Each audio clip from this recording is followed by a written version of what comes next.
Mayfield, possibly out of Cleveland. You want to be a boss? That's how you be a boss. I did. I made a mistake.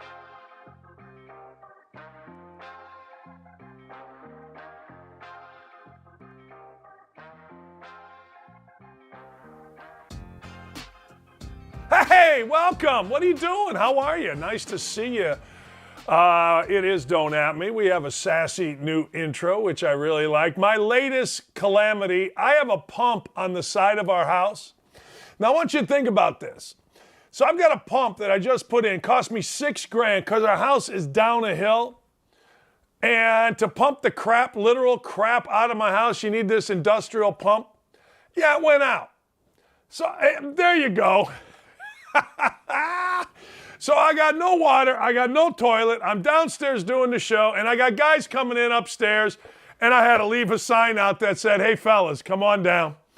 Pumps on the side of the house, crawl spaces in here, had plumbers out yesterday. Every day is a freaking calamity in my life. Every day. So last night, I'm 60 years old. I'm an adult male. I did get my prostate checked, and the doc said, and I'll use this word, perfect. But I go potty about 5 times a night. I had to walk outside 5 different times last night to use the bathroom. My whole world is a urinal. It's unbelievable. Last night around 8, I had a kid. They were waiting on carts to come back from this golf course over here. I had a kid sneak me through the kitchen into the locker room so I could take a shower. I'm one of those guys that has to take a shower every night. I cannot sleep without taking a shower. Every freaking day's a calamity. I'm not saying my house smells a little bit like a urinal, but my house smells a little bit like a urinal. The dog is put in the room. There's a sign on the door, fellas, ladies. I know we're all supposed to say, but it can be ladies too. I'm sorry, I just said fellas. Because I've never had a lady plumber at my house, so get over yourself. But anyway, fellas, come on down. Pumps on the side. So this is going to cost me $6,000. I'm going to have to take out a loan, or maybe, I don't even know. I know this. When Trump was in office, I just took it out of my Robinhood account and paid for it. That's all. You can get mad, glad, angry, or sad, but I've had enough of this guy Biden. We'll talk about stumbling, bumbling, hair-sniffing Joe Biden coming up here in a minute. But honest to God, every day it's something. Every single day. Holy cow. And you remember I told you a week or so ago that a buddy of mine, everything comes down to urine. I don't understand it. But a buddy of mine, we're on the golf course. We kind of went into the woods and we had to go. Looked over, some ladies taking a picture. My buddy Doc Stoner said, hey, we're going to be in the newsletter. Well, I think we are in the newsletter. A friend of mine told me, there's a letter circulating. It doesn't have our picture, but what are you going to... Every day, I swear to God, Tarico said back in the day that my life should be a sitcom. It should be a reality show, and it's just, what are you going to do? No plumbing, pooping, peeing, showering, out of the question, and I'm a 3-shower-a-day guy. I'm just sorry, I'm a 3-shower-a-day guy. Went to the store yesterday, bought a lot of water, now, get caught, whatever. First world problems, everything is good, let's move forward. All right, stumbling, bumbling, Joe Biden. I wish I could do this, but it's better to just hear it, I guess. But man, would it be great to put a transcript of what this guy says. So Joe Biden, I don't know what he's saying, something about Congresswoman. Here, give it a listen. See what you think of this president of the United States, the world's most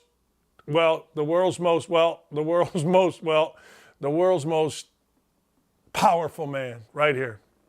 Minnesota, Texas, to help however they can. And New York sent not only a congresswoman, the most congresswoman in the Congress, but a state troopers and emergency responders. And New York sent not only a congresswoman, the most congresswoman in the Congress. He got no problems. Cognitively, he is perfect. And the worst dressed woman in America is right next to him. I'll tell you who the worst dressed man in America is. I'm not sure, there's a lot of them, but that's the worst dressed woman in America.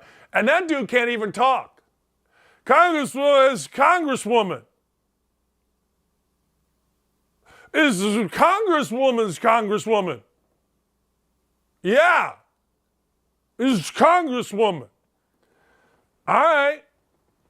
Well, apparently we got a congresswoman who's the most congresswoman most in the most House Congresswoman is at. Can you imagine?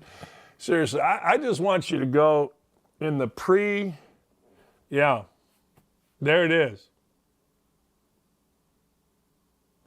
There you go. There's your president. There you go, Libby's. Now, I know, Libby's, you're going to attack somebody today. Who's it going to be? We should put a poll out. Who are Libby's going to attack today? Yesterday it was Herschel Walker. We'll get into that. But imagine, just imagine, those of you that are old enough to think back pre-Trump. And could you imagine somebody like this getting elected? Now, I understand, well, Trump, okay, well, Trump what?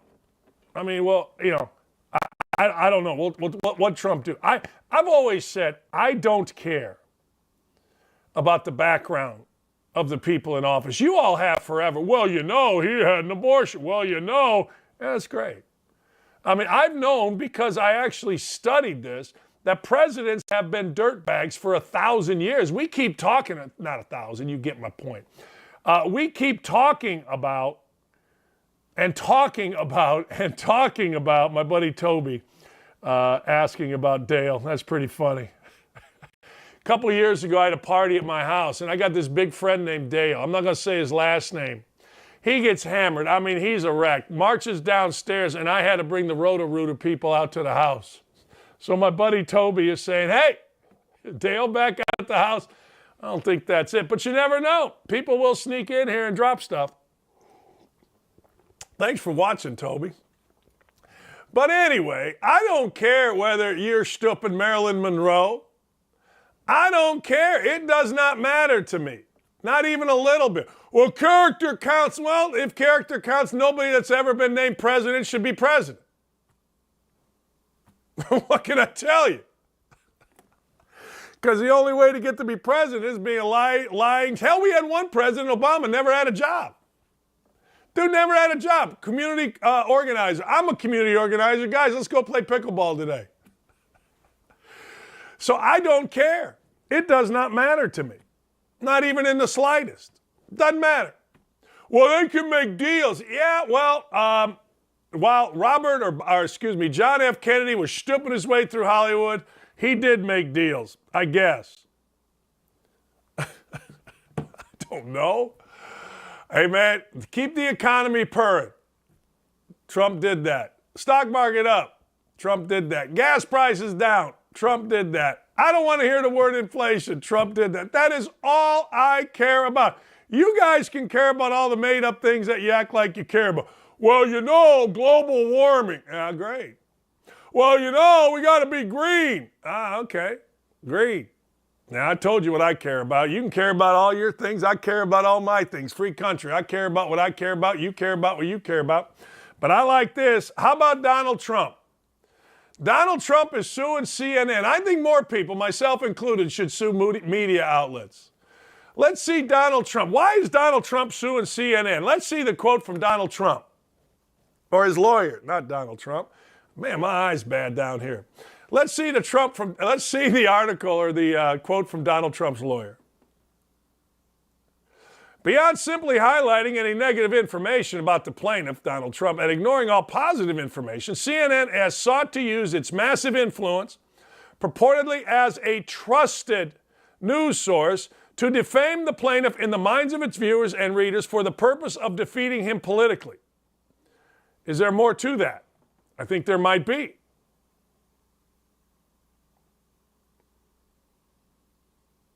No, that's it. No. I'm sorry. There is more to that. But I will say it. Yeah, that's the quote that I sent the fellas today. There's a lot more there. Let me read it. $470 million. All right, no, that's the quote.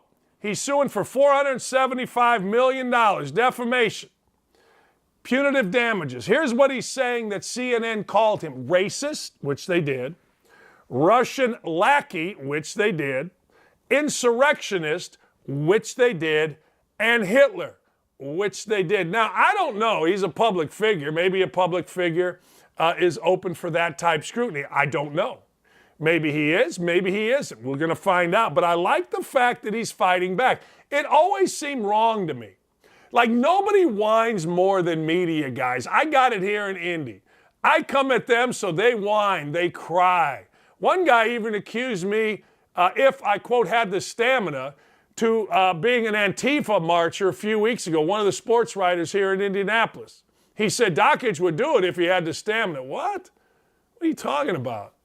But that's just the way the world works here. When you come at them, they come at you and they cry. But anyway, I like the fact that this is what Donald Trump is doing. I like the fact that he's saying to people, wait a second, we're not doing this. You can't call me a racist, a Russian lackey, an insurrectionist. Why was Donald Trump never considered racist until he ran for president? I don't understand it. Well, of course I understand it. We all know it.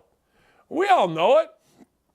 We know it's because had he run as a Democrat, that was Trump's biggest mistake. Trump could have solved a lot of his own problems by simply running as a Democrat. And this we all know.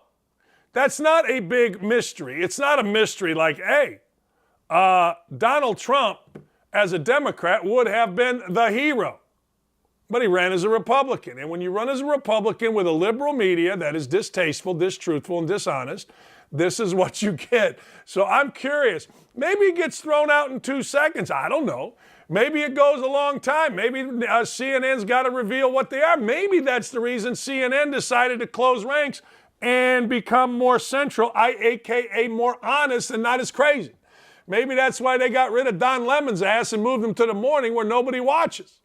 But of course, Don Lemon can't be fired. I mean, he is the prototype. There's no chance you can fire Don Lemon. Come on. The one guy that is an African American that you certainly can come after in this world is Herschel Walker. Herschel Walker on a daily basis has to take it. Herschel Walker has to take it and take it and take it and take it. For whatever the reason, Herschel Walker has to take it and continue to take it because, well, he's a Republican. You put Herschel Walker as a Democrat, oh my God, every white politician in America is taking pictures. Every white media guy in America is down on his knees genuflecting. Every white dude in the country is saying, oh my God, it's Herschel Walker. He's so smart. He's so handsome. He's an American hero. But he ran as a Republican. And we all know how that goes. Slander pieces, hit pieces. I told you. A 2,000-word hit piece on me in the Indy Star that ended up in the USA Today on me. A guy that does a local midday show. And everybody tells me, lost my job at ESPN, and now I got to broadcast out of my own basement. That's what they tell me. Not true, but that's what they tell me. A 2,000-word hit piece on me. Imagine what's going to happen with Herschel Walker. Imagine what's going to happen of somebody of importance. So now they're saying that Herschel Walker, the Daily Beast, paid money. He's an anti-abortion candidate in 2009 to have a girl get an abortion. They have a $575 receipt that they say is his a get well card, $700 check, and a guy named Roger Sallenberger. I mean, again, I don't care. I could care less. Maybe in 2009, Herschel Walker supported abortion. I mean, you can't change your views as you get older. You can't. You should. You're smart. You do. But Herschel Walker has to deal with this every day. Why? Simple. He's a Republican. When's the last time there was a hit piece on a Democrat? I'll hang up and listen. Herschel Walker should be the American hero. Basically came from nothing, according to him. Did 2,000 push-ups a day, became a Heisman Trophy candidate, an all-pro in the NFL, a Hall of Famer. Everywhere he's been, and okay. Maybe in 2009 he had an abortion. I don't know. I know this. He is suing the operation that says he had it. I could care less. I don't care.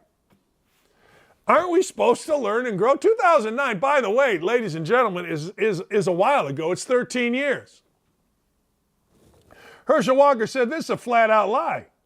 And I deny this in the strongest possible terms. This is another repugnant hatchet job from a Democrat activist disguised as a reporter who has obsessively attacked my family and tried to tear me down since this race started. He's harassed friends of mine, asked if I fathered their children. He's called my children secret because I didn't want to use them as campaign props in a political campaign. Now they're using an anonymous source to further slander me. They will do anything to hold on to power. It's disgusting gutter politics.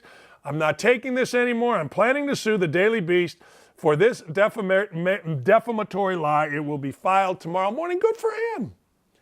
Good for him. Hey, I don't know where it goes, but I hope he does it. A lot of people say they're going to sue, and then they don't sue. Hey, look, I got no skin in the game. We all know what it is. My wife knew what it was. My wife told me once you go to Outkick, you know they're going to come at you harder, and they have. Who are Libby's going to come at today? Who are you coming at today?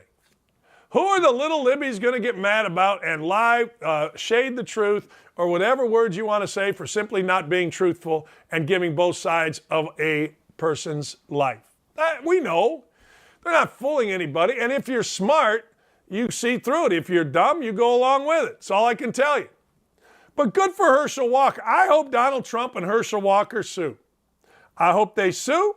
I hope they get whatever it is that they can get out of these folks. But most importantly, I hope that Herschel Walker and Donald Trump stop this, expose this. I mean, we all know. Come on. You know, I know, we all know. Let's not lie about it. We all know this to be true. I actually have a friend who doesn't believe that certain people are hired for reasons other than performance. He's a Libby. It's the funniest thing ever to talk to him. He actually has some influence in this world. The world is beautiful. People will believe whatever the media tells them. It's stunning to me. I'll give you another thing in my life. Remember Andrew Luck, the quarterback who flim-flammed the Colts out of about $25 million to go away? Andrew Luck didn't like the culture of the Colts. He didn't like to be coached softly. He liked to be coached hard. So Luck gets a little bit banged up, but plays all 16 games, plays in the Pro Bowl, says he has a time of his life. Somehow, some way, non-football related, he gets an injury. He doesn't want to play, so he quits. I tell people the truth. I say, hey, this is why Andrew Luck quit. And people lose their mind because that's not what the media reported. Come on down if you need. What's happening? So that's what's reported. The crawl space is right there. Yep, thank you. And the pump is on the outside. Thank you. So that's what gets reported. I report you the truth, and people lose their mind. Dakich, I only stay for the stupid stuff that you say. I don't know. People don't like the truth. You guys are so used to stupid takes by stupid people with a side in the media. You don't like things like, well, maybe, just maybe, Herschel Walker did that. Let's say. But maybe he learned and he doesn't want to be involved in that anymore. I would bet that he never did it. I would bet these folks are lying. I would bet that what Walker puts in this statement is true. I would bet these people have harassed him. There's no doubt in my mind. I've seen it happen. Hey, last night the 49ers played the Rams. Now, I don't know nothing, okay, about football. But I do know in basketball you feed the hot guy.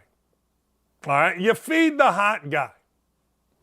And in football, to me, you kind of sort of got to spread it around a little bit, don't you? So I'm watching the Rams last night, and make no mistake, I got Cooper Kupp on my fantasy team. I do.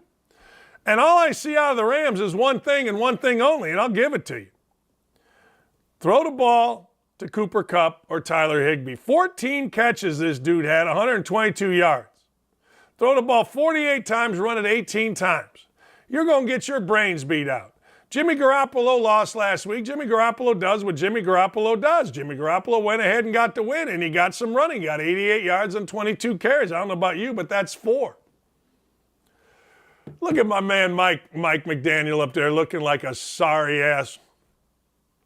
I'm going to talk to Armando. Everybody likes Mike McDaniel. Everybody likes him. Dude's responsible. At the end of the day, he's saying players' health and safety is above all else. All right? I have hair. I do. I have hair. If what? If I say it, it's true, isn't it? I have hair.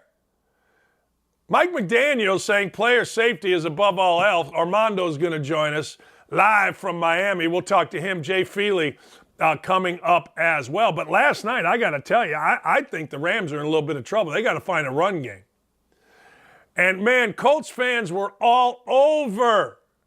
You got to get Allen Robinson. You got to get Allen Robinson. Look, my sources are always inside the NFL. They're like, hey, Allen Robinson can't get open. I don't know if you saw it last night. Allen Robinson had like one catch and he fell down.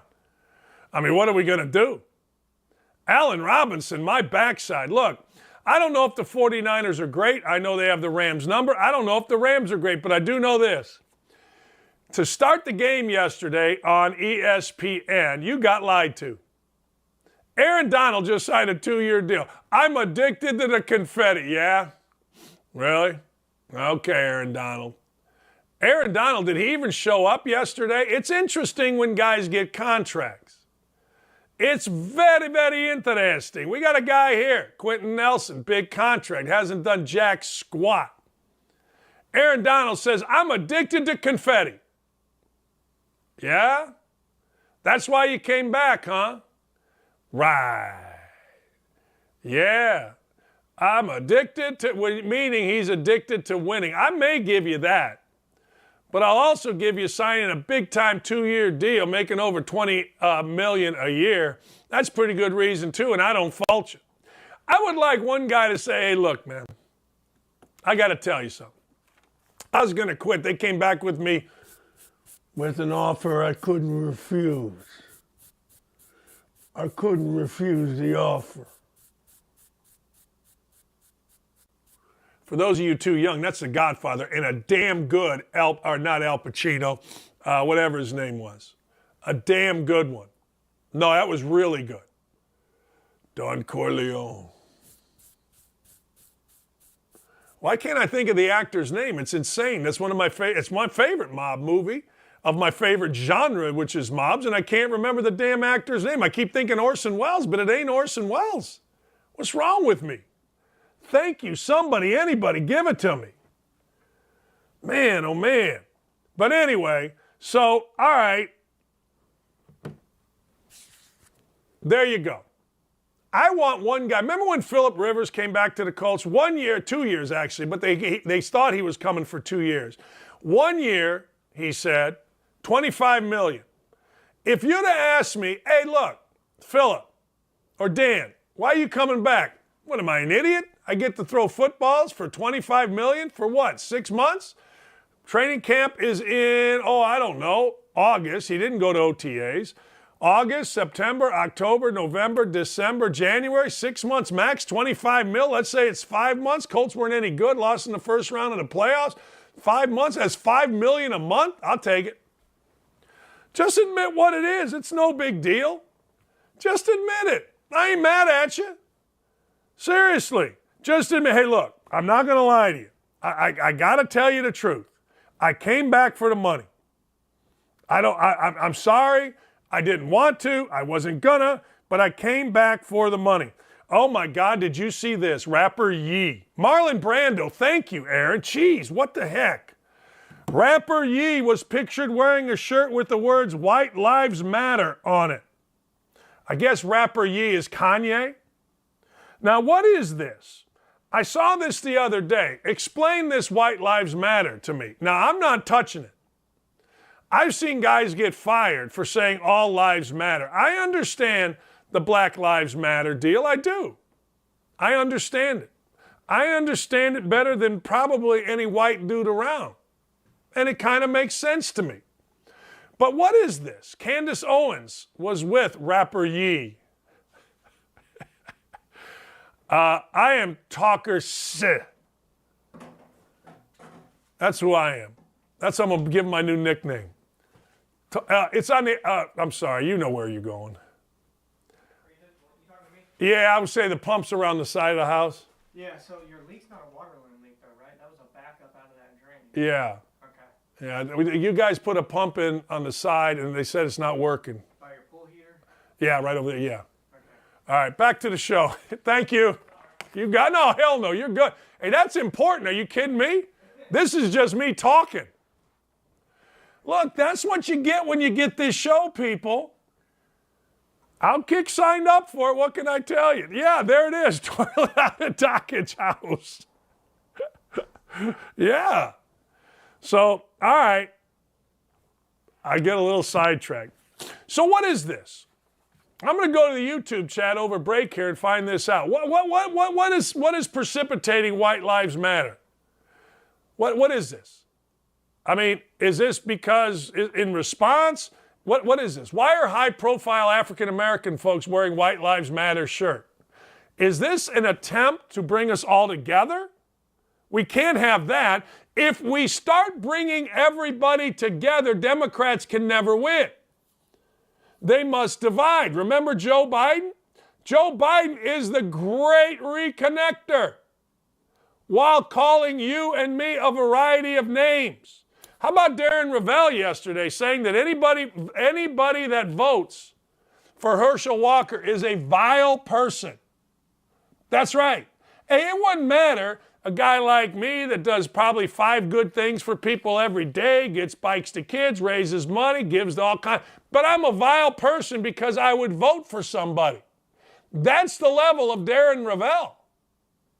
That's the level. Now, explain it to me. Please tell me this cannot be. Are we trying to bring folks together? Oh, come on. There's no way my friends at the Indy Star will allow that to happen. There's no way anybody would allow that to happen. They will not allow that to happen. I promise you that. You got to divide to get your votes, Libbies. You can't bring together, and you can't go by performance. You got to go by emotion. Herschel Walker, bad. Oh.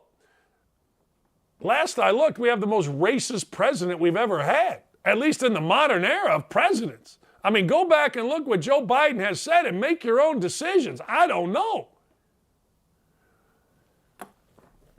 I'm glad I have this show. I am. We're going to talk to Armando. A lot of things have transpired in Miami, and one of the things we want this show to be is your go-to for everything going on in the world of sports. That's right. That's what we want. Your go-to place. So anyway, I got the plumbing out. I got a guy around the corner. I got Herschel Walker suing the Daily Beast. I got Donald Trump suing CNN. I got a recap. Jay Feely's going to join us. Jay Feely, you all know him from Kicking for 100 Years. Jay Feely, as my wife looked him up on Twitter, you know what she said? Oh, he's a regular guy. Thinks for himself. How about them apples? He's going to join around 10:30. I'm very excited for this show. Retweet the show. Let's go, Dylan. Let's go, all you guys watching and listening. I'm tired of yelling this morning. I'm going to have a nice conversation with Armando when we come back. What's up, guys? It's Tomi. Follow me on social media at Tomi Lahren and check out Outkick.com. And in case you missed my last episode, here's what you missed. Speaker Pelosi has stepped up to the plate to tell us why those illegal immigrants should remain in the South and border states. Now, if you squint with one eye and close the other, you'd swear you were listening to a Confederate general circa 1861. We have a shortage of workers in our country, and you see even in Florida, some of the farmers and the growers saying, why are you shipping these immigrants up north? We need them to pick the crops down here.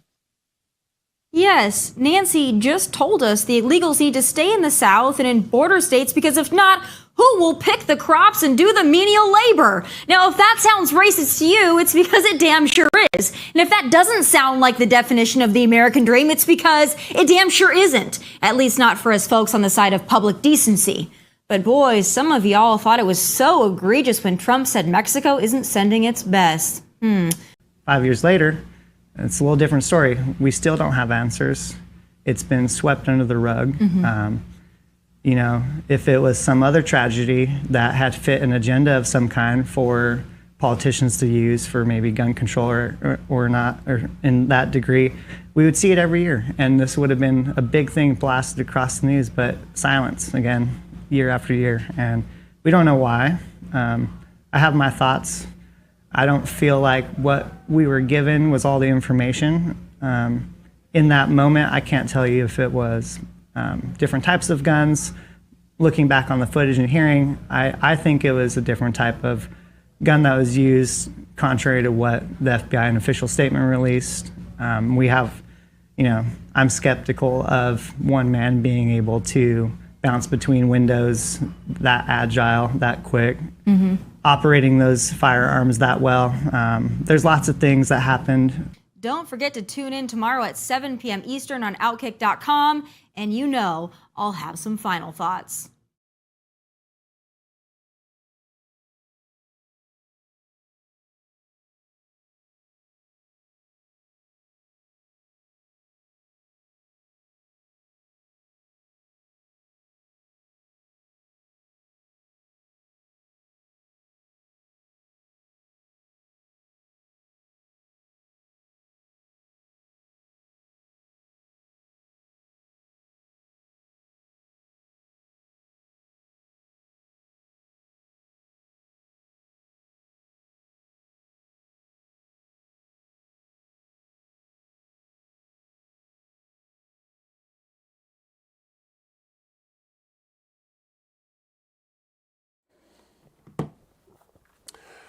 Miami is a great place. Great. When you go to Miami, you get a hotel, you walk on the beach, and your head's on a swivel. And I'm not going to tell you why your head's on a swivel. It just is. There's a lot to see there. A lot of Art Deco architecture. A lot of, stuff to see. Let's put it that way. However, it feels like, Armando, by the way, thanks for joining us. Going back to Brian Flores, I feel like every single time I turn my television on, Miami is in the news. Give me the latest. What is going on with Tua? Who's been fired? Who's at fault? Where are we at here? Yeah, Dan, it doesn't just go back to Brian Flores. It goes back way before that, my friend. I mean, I remember covering that team when Jimmy Johnson and Dan Marino were feuding. So, but that's for another day. With Tua, he's not going to play against the New York Jets. He's in the concussion protocol. Teddy Bridgewater is going to start the NFL investigation and NFLPA investigation into the handling of his concussion or head trauma during the Buffalo Bills game is ongoing. The independent, unaffiliated neurotrauma specialist has been fired. And, the whole situation is one that just feels kind of sad and icky, and everybody's, trying to get their pound of flesh, and the Dolphins are kind of defending themselves, and rightfully so. Why was the guy fired? What did he do wrong? Well, there's been no absolute details given as to what he did wrong. I do know, and I was told independently, that there were several mistakes made, quote unquote. And so that's why he was fired. And again, this is the unaffiliated guy. And he is the guy that ultimately has the power to say to a team, your guy can go back in a game because he's asymptomatic, or he's out of the game and, he has a concussion and he's in the protocol. And he chose A. So at that point, Mike McDaniel, the Dolphins head coach, decided I'm going with my expert and the league's expert, and I'm playing my player. Do people believe the backstory, meaning he was hurt, fell down because of a back?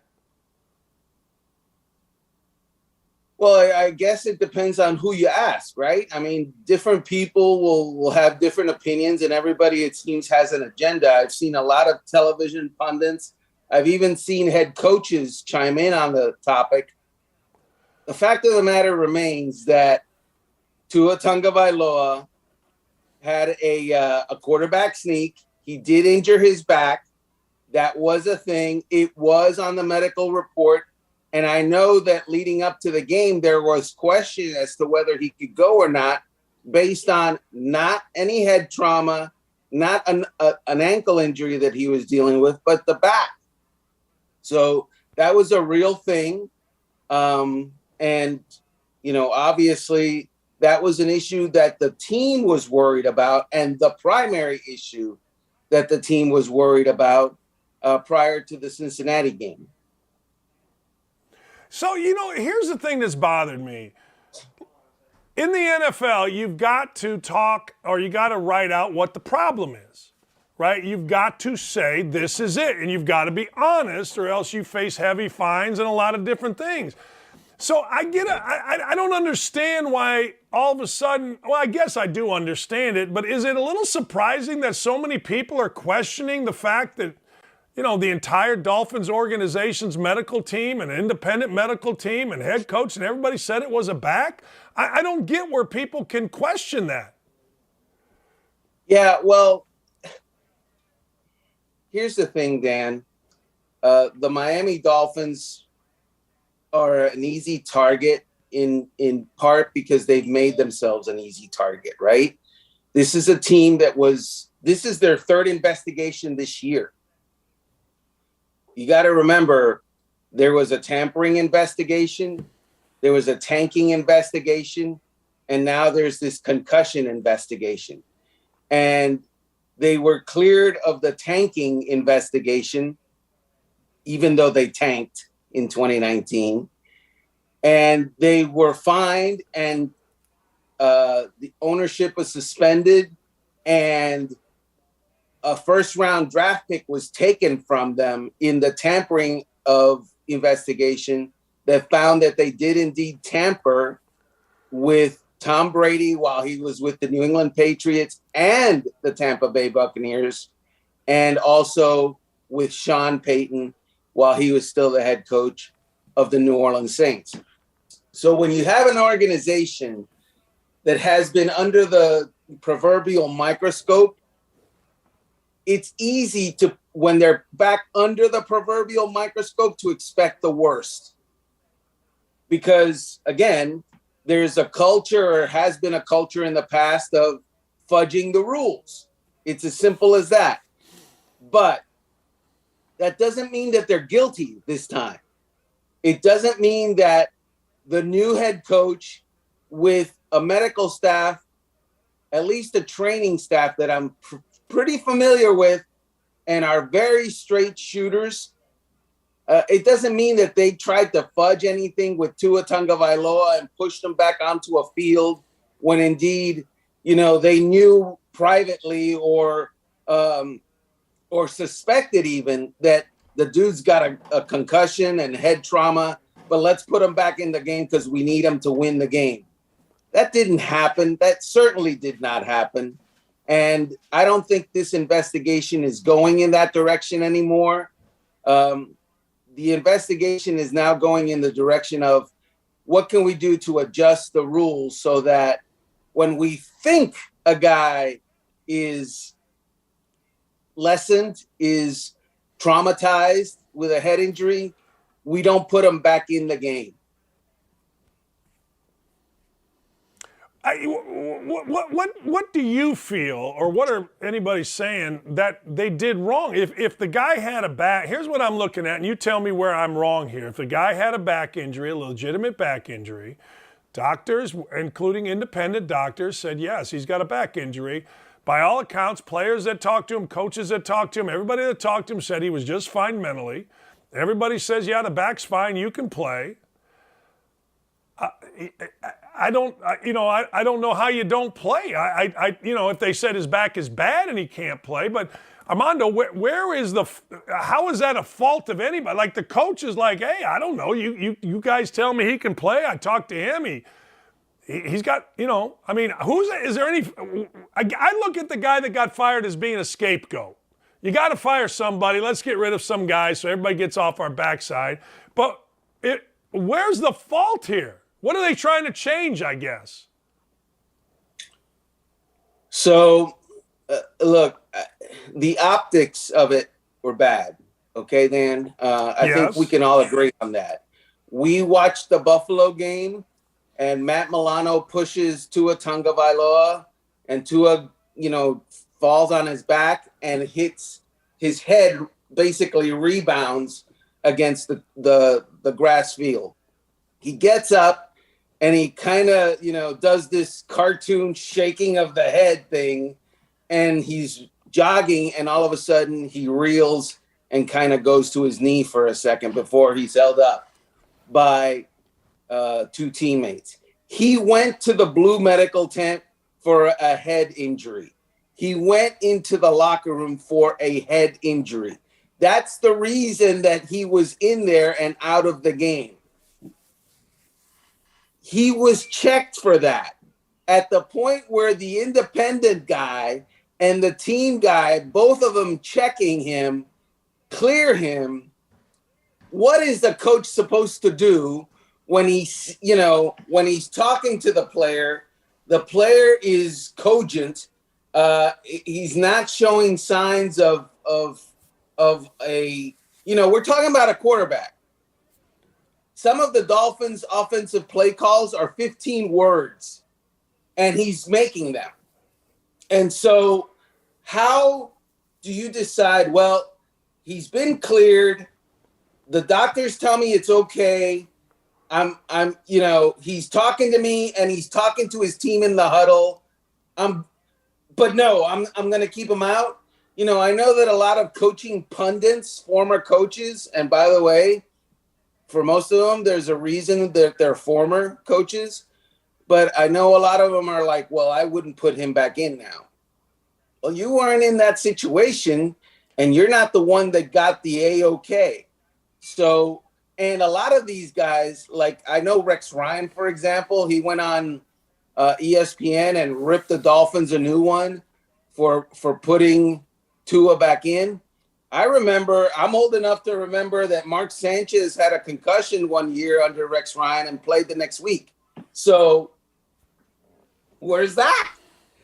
Nobody mentions that on the panel while Rex Ryan is going crazy on Mike McDaniel. I was at a game where Joe Flacco got knocked out of the game, and because linebacker named Kiko Alonso basically, knocked him out. And Ryan Mallett comes back in the game, and all of a sudden, in the same game, Joe Flacco comes back and plays. And yet John Harbaugh last week is like, well, this felt weird to me. It just didn't look right. I can't believe what I saw. Well, could you believe what you did 6 years ago or whatever it was? Because I remember that. So what I would expect out of Mike McDaniel is exactly what he's delivering, which is he's going to go with the expert advice. They're not going to listen to the pundits or the punditry, and they're just going to go forward. And obviously right now that means Tua doesn't play. It was really weird to me, and I like John Harbaugh. At the Combine, when I did my show in the lobby, John would always sit down, and he was always great. I didn't know him, but I kind of knew him. I was stunned by that. And karma, I believe, came back and bit him this week. His comments were out of line, had no place. He should have shut the hell up and not worried about anybody else's team but his freaking own. I thought that was out of line by him, Armando. Yeah, it was, I think that I have a lot of respect for John Harbaugh. I think he's one of the NFL's best coaches. But it was strange that he decided to take the bait on that. Because typically what happens is a coach decides to mow his own yard, mow his own lawn, and not go over the fence line onto somebody else's property. Most NFL coaches have a good amount of their own problems, and they try to handle those because their hands are full with those, and they're not taking on somebody else's problems. Right. I didn't, I was glad other coaches didn't chime in, but, all these guys are so full of crap. And, you mentioned two of them. Moving forward, Tua's not playing. Moving forward, yeah, what is normal for a concussion? Like, is this going to be drawn out because, as you were talking about earlier, the optics? I mean, what's normal here? So, obviously there are different degrees of concussions, and I cannot tell you to what degree Tua Tagovailoa has a concussion or what grade or whatever. But I would say this. The Dolphins have a guy named Ethan Carter on the roster. He had a concussion, I believe, in the first game. He hasn't played since. So it's not like they push guys back into the lineup and try to get them to play when they've got, concussion issues. When he is cleared, Mike McDaniel and Tua and the doctors will make a decision whether he can play or not. Simple as that. It's not going to be Rex Ryan on an ESPN set. It's not going to be the NFLPA working from home despite their $1 million offices in Washington. And it's not going to be the NFL at their Park Avenue headquarters. It's going to happen in Miami Gardens, and that's the way it's going to roll. And my guess is that, obviously he's not playing this week. I wouldn't be surprised if there's another week behind that. But the bottom line is it should be, and it's going to be a medical question, and it's going to come with a medical answer. Yeah. I mean, man, I've always said this. Optics will get you optics will get people killed. I mean, if you worry about optics, you got to do what the medical people say and only what the medical people say. And that's just as simple.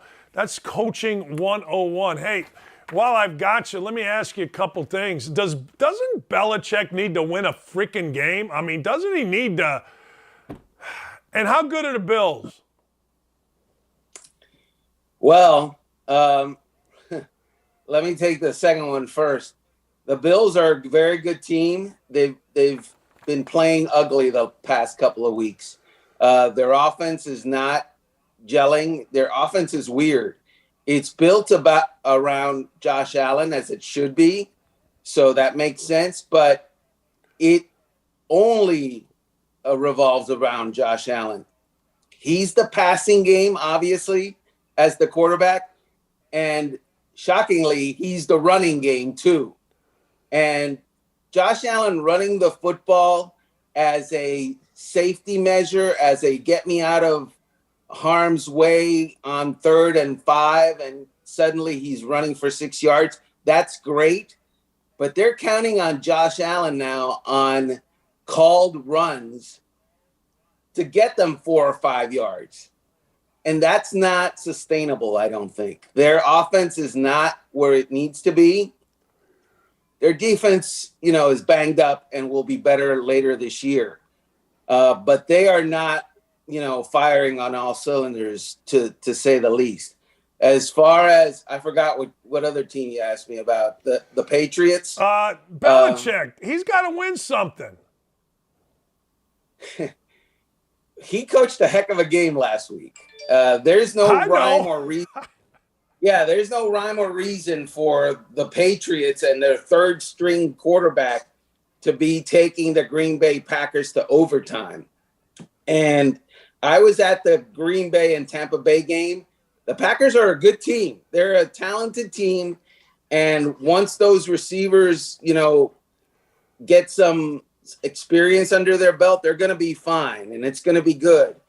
But I think the narrative is in on Bill Belichick, okay? He's a very good, outstanding coach. He was a Hall of Fame coach with a Hall of Fame quarterback. What a shock.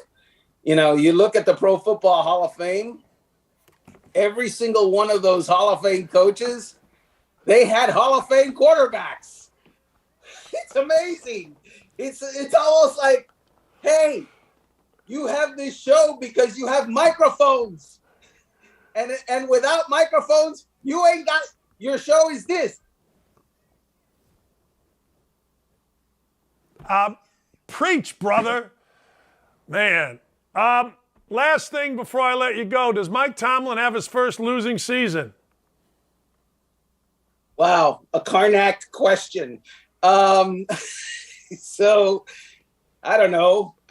Look, they're going with Kenny Pickett now, which is the right decision based on you need to, start the clock on a guy who's going to be your franchise quarterback because it's not going to be Mitchell Trubisky. He's proven that he's not that. Depends on how quickly Kenny Pickett grows up. My guess is that it's going to be fine, but all I know is that they are 0-7 when TJ Watt misses games. And so if TJ Watt is out for a longer extended time with that pec injury, Mike Tomlin's going to lose some games. That team's not the same. That defense is not the same without TJ Watt. It's interesting. Different guys impacting games. I think the Colts are 5-16, something like that, and 1, I guess, without T.Y. Hilton. It is amazing. It really is. It's amazing. It is amazing how that rolls. All right, my friend, thank you for the time. Great updates, great information. Thank you, sir. My pleasure, Dan. Somebody asked me on one of our chats, you ever had a concussion? And the answer is yeah. I had one. I was playing first base, and I vaguely remember it. Drop third strike. Catcher goes behind home plate. I'm on the inside of the bag. I should have been on the outside of the bag. As I crossed over to make the play, dude hit me running full speed.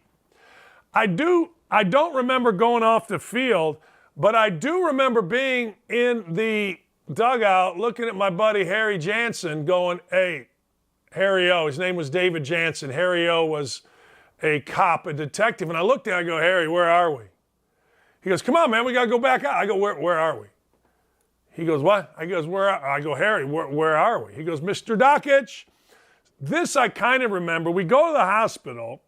So we go to the hospital, and all night long, that's all I did. Dad, where are we? We're in the hospital. Dad, who hit me? Player on the other team. Dad, did he do it on purpose? No. Dad, where are we? We're in the hospital. Dad, who hit me? Guy on the other team. Dad, did he do it on purpose? No.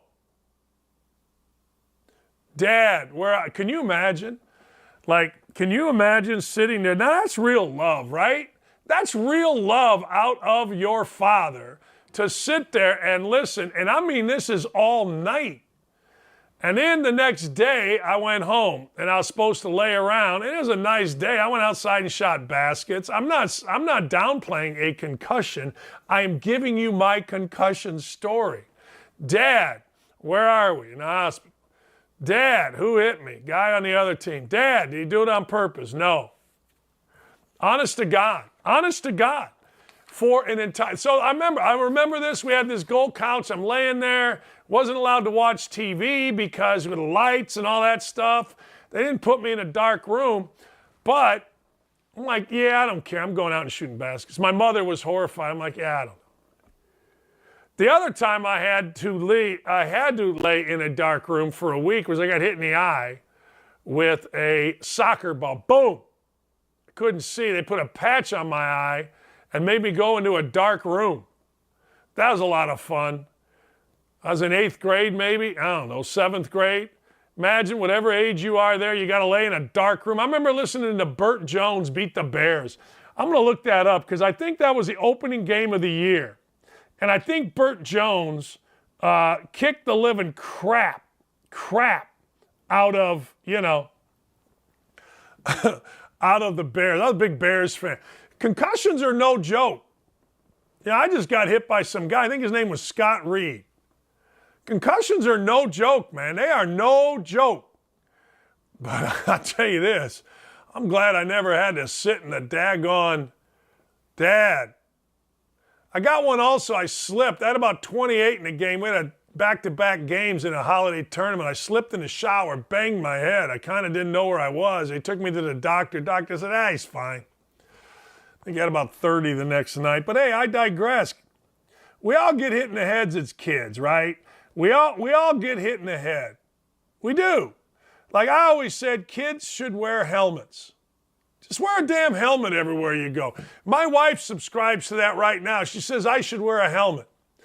I thought I got a concussion in a game. A kid named Craig Taylor went up for a jump shot for Illinois. So we're playing Illinois. It's at Illinois. I'm a freshman. He hits me right there, right on the button. And I gave it, and I'm running down the court. I can remember this. I'm running down the court on the right side, and the ball goes right through my hands. Coach Knight, I don't remember this part. He takes me out. I saw it on tape later, screaming and yelling. I go down to the end of the bench, and I tell a friend of mine, I go, I really don't know where the hell I am. Guy on the team, I'm not going to say his name, goes, get a drink of water. I got a drink of water, cleared everything out, went back in the game, had a pretty good game. Yeah. You're bragging about having a concussion? Yeah, I am. What do you want me to tell you? Look, we all have life experiences, and because those life experiences make you sad, it don't matter to me. Yeah, I'm bragging about playing in a game with a concussion. What are you going to do? Probably play in a bunch. But I had a big, strong head, and I don't understand how having a big, strong head, I got concussed so often. All right, when we come back, I've got my 5 worst NFL teams. Probably not going to surprise you. I've got my 5 people that I absolutely cannot stand listening to. I mean, I dislike listening to these people like it's my damn job. I need you to retweet the show. The YouTube chat is popping. We need more viewers on Twitter. Retweet the living hell out of this. Let's go! Hey, this is David Hookstead, host of American Joyride. On our latest episode, I sat down with Army veteran and former operator Jesse Betcher to hear stories about his time in the service just like this. This is one of my favorite questions. I love asking, what's the funniest thing you ever saw while deployed? Oh, man, there's some funny things. So people, I don't know, they think combat is all like, killing and blood and guts, whatever. Man, I laughed every day overseas. We got into a couple, I can't think of the funniest thing, but something that just comes into my mind. It was a couple little pranks. And I'm not a big prank kind of guy. Me either. And so if somebody pulls a prank on me, I will log it, but I usually won't retaliate, because I'll think about it. And then, but if it happens again, I'm going to get you back. If you pull a prank on me, I'm going to get you back like so much worse than you got me. And my kids know that. So there's no pranking that goes on in this house because my kids are well aware that they want, as an example. So we, over in Iraq one time, those old alarm clocks with 2 bells on top and the big dinger in the top? Yeah. So there was one of those in our safe house. I don't know where it came from, but it was an electric one, so you didn't hear the ticking noise. So it was silent but it still had the big dinger with the bells on top. Anyway, so we're, like I said, we do stuff at night. So in the daytime, we sleep. Well, somebody had, we build these like bunks out of plywood and 2x4. So we had these wooden bunk beds, and somebody had taken some Velcro and stuck this thing up underneath my bed to go off at like 11 a.m., which is like right in the middle of my level 4 REM sleep, Make sure to catch the full episode tonight at 9 p.m. Eastern on Outkick.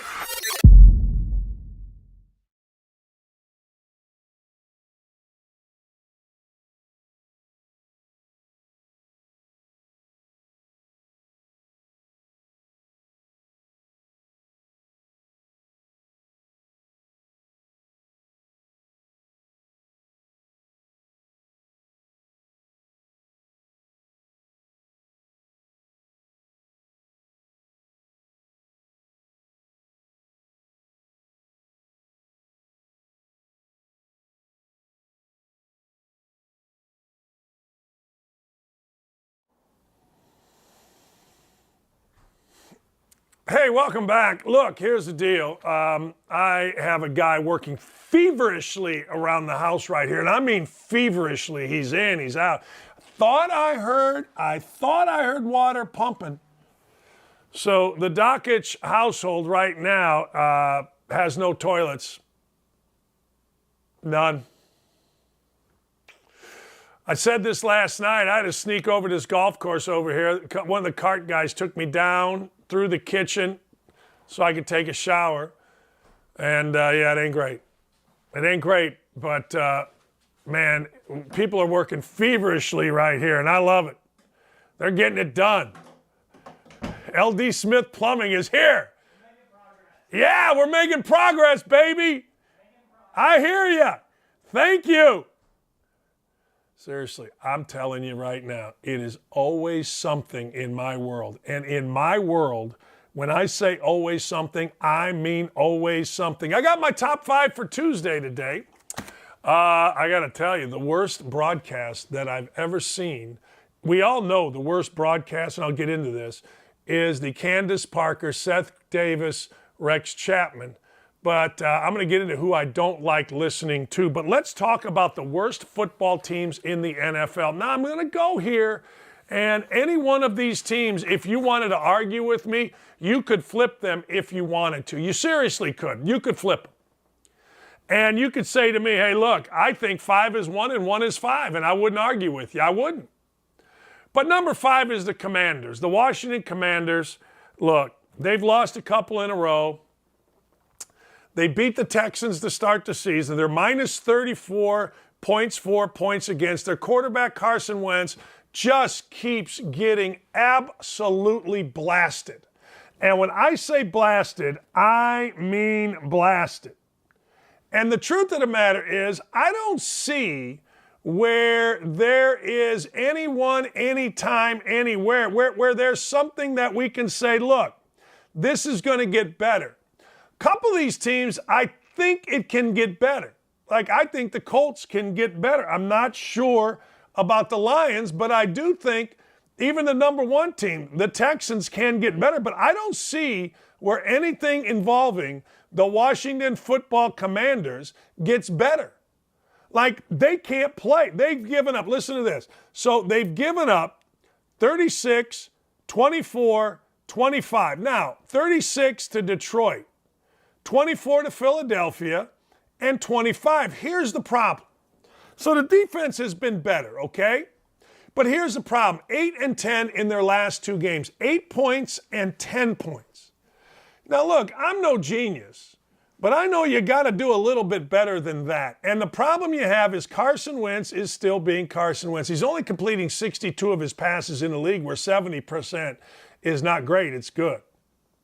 He's 8 and 5 touchdowns to interceptions. Here's the deal with Carson Wentz. Even though the Colts got rid of him last year and everybody couldn't wait to get rid of this kid, he did go 27-7. Uh-oh, I hear something going. 27-7 touchdowns to interceptions last year. So if you're going to say to me, what was the strength of Carson Wentz? It was not throwing an interception. He's 8-5 this year. Now, I don't know about you, but that's not very good. They do have a young receiver core that I do think is pretty good. We all like Terry McLaurin. He's leading them in receiving. We all like the rookie Dotson. I just don't see how this team can get better. The defense is mediocre. Everything about it, maybe except McLaurin, maybe except the rookie Dotson, is mediocre. Everything about it. The defense, not good enough. The offense can't score now. It could be one. And again, I am prefacing all of this by saying it could be number 1. And you could take number 1 and put it at number 5. I'm not going to argue that at all. Number 4, the Detroit Lions. Now, I'm going to tell you something. I watched the Detroit Lions play against the Indianapolis Colts, and I've talked about it on this show. I watched them for 2 days go at each other. I watched them play, and I said it. If the Colts are any good, then the Lions are good. If the Colts are bad, then the Lions are bad. Well, the Colts are bad, and the Lions are bad. There was no difference between the two. Now, I'm going to give the Lions, and this is something I should probably give them more credit for and move the Commanders over the Lions, because DeAndre Swift, who I think is terrific. I got a chance to watch DeAndre Swift. You've heard me say it on the show. But here's the deal with the Lions. You know the big meathead coach, Dan Campbell, I don't care if you have 9 fingers and 1 butt cheek, I'm going to kick. Okay. All right, great. Okay. Now, what does toughness usually equate to in the NFL? I'll give you a hint. Defense. When you think of, again, the 85 Bears and Mike Ditka, I think of the defense. Best defense I've ever seen. The toughness. And from that point on, actually before, but all right, I'll go 85. From that point forward, the tough, demanding, sausage-eating, I love encased meats Colts is a defensive guy, or coach is a defensive guy. Let me give you a little something. On the Detroit football Lions, Jared Goff ain't the problem. They got 99 problems and Goff ain't one. They've given up 141 points. This meathead, tough, blah, blah, blah, defense. All right, you know who the closest is? I'm looking. There are teams that have given up as little as 58 points. There are very few teams that have given up 100 points. The Seattle Seahawks have given up 115 points. I'm going to say that again. The Seattle Seahawks have given 115 points up. The meathead Dan Campbells have given up 141 points. It's a sizable difference. Let me see here. How many teams? 2, 3, 4, 5, 6, 7, 8, 10 out of 32 teams have given up 100 or more points, and 3 of those teams have given up straight 100. They can't guard nobody. And what that tells me is they're not exactly buying into the Dan Campbell, I'm tougher than you philosophy. And what that tells me is this team isn't going to get a whole lot better. Now, very fortunate to play in the NFC North, where the Vikings apparently are the best team. Vikings are Green Bay. Vikings already beat Green Bay. So at this point, 4 games in, I'm going to say the Vikings are the best team. The AFC South and the NFC North share the title as just being horsebleed. I mean, there's nothing I can tell you other than flat out horsebleed. But Dan Campbell and the fellas, you got to guard somebody. Number 3, my beloved Indianapolis Colts. Now look, when you get shut out, and I mean shut out, by the Jacksonville Jaguars, you're a bad football team. When you beat the Kansas City Chiefs, you're a good football team. So which is it? Well, it's terrible. The Colts have played 4 games, which means there are 16 quarters in the game. The Colts have legitimately played 3 quarters of life-filled football. I'm not going to say they played any quarters of big life football. I'll give them 1. I'll give them 4 quarters of life-filled football. 4th quarter against the Kansas City Chiefs. Pretty good. 2 quarters, second half against the Texans. Okay. And 1 quarter this past week, 3rd quarter against, well, the hated Titans. You're talking about a team that has no energy. You're talking about a team that has no toughness. You're talking about a team that doesn't do a single thing well except for talk. That is what they do. They talk. When Ryan Grigson left as a general manager, they legitimately built a PR firm. We've seen the general manager crying because America just won't listen. We've seen the coach kneel. We've seen all the woke things. We've seen all the social justice things. Yay, rah. Go fight, win. Those things are great. But you know what people don't give a crap about? Anything other than winning when it comes to the NFL. We've seen agents say that the general manager of the Colts is the best general manager in football. That's a warning sign.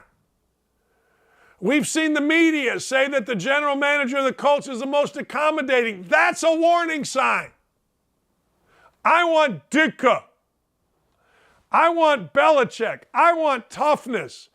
Or I want a young guy like that whole tree they were talking about last night with Shanahan and McVay, DeNico Ryans. Let's get these guys. Guys are giving me a headache. The Colts sit here. We good? You freaking stud. What's your name? Eric. It's a freaking stud. I know you're the best. I thought I was LD Smith Plumbing, ladies and gentlemen. LD Smith Plumbing. Look at this. Look at the videos we got here. That's unbelievable. I legitimately thought I was paying $6,000 for another pump, which I did Christmas Eve, 2 degrees below zero when it went out, and me and some guy from Roto-Rooter were pulling it out. Eric's the man, baby. When you need something done, you go to LD Smith. Period. And you ask for the Big E. The Big E. Gets it done for you. Ladies and gentlemen, I can poop and pee in my own house. I don't have to walk outside at 2 in the morning. Eric, I'm old, man. Like, I pee 15 times at night. I'm walking out. It was cold. Oh, thank you. Yeah, you're good. I'm going to get it all put back together out there, and that's it. You are the man. Send me a bill. All right. Thank you so much. Have a good one. You too. Thank you. I can't tell you how exciting this is. This is thrilling. Oh, it is. I'm just telling you. When you give me a show, Aaron, when you give me a show, this is what's going to happen. I'm just telling you. You give me a show, these are the things.